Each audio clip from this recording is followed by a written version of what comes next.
রঘুনাথগঞ্জের ওমরপুরে ভয়াবহ অগ্নিকাণ্ড, পুড়ে ভস্মীভূত পরপর 3টি গ্যারেজ।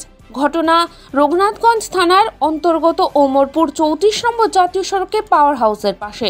জানা যাচ্ছে, রঘুনাথগঞ্জের ওমরপুর পাওয়ার হাউসের শর্ট সার্কিটের ফলে পরপর 3টি গ্যারেজে ভয়াবহ অগ্নিকাণ্ড ঘটে। অগ্নিকাণ্ডে পুড়ে ছাই হয়ে যায় 3টি গ্যারেজ। সোমবার দুপুর নাগাদ ঘটনাকে কেন্দ্র করে এলাকায় ব্যাপক চাঞ্চল্যের সৃষ্টি হয়। ঘটনাস্থলে পৌঁছায় রঘুনাথগঞ্জ থানা পুলিশ এবং আগুন নিয়ন্ত্রণ করতে আসে দমকলের 2টি ইঞ্জিন। অগ্নিকাণ্ডের ফলে পাওয়ার হাউসের ভেতরে আগুন লেগে যায় বলে জানা যাচ্ছে। আগুন নিয়ন্ত্রণ করতে হাত লাগায় স্থানীয় মানুষজন। পরে দমকল বাহিনীর তৎপরতায় আগুন নিয়ন্ত্রণে আসে। বিশেষ রিপোর্ট, ডেলি বুলেটিন।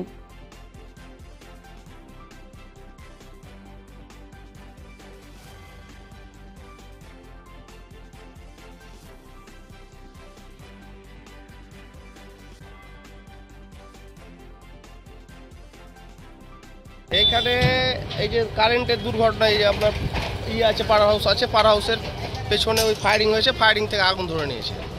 আচ্ছা, কটার সময় ঘটনা ঘটেছে?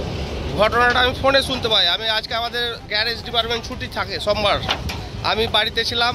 বাড়িতে ফোনে যাই যে আমার কাছে যে তোমার গ্যারেজে আগুন ধরে গেছে। কটা গ্যারেজে আগুন হয়েছে? এখানে 3খানা পরস্পর গ্যারেজে আগুন ধরেছে। দমকল বাহিনী এসেছিল? হ্যাঁ, দমকল বাহিনী এসেছে।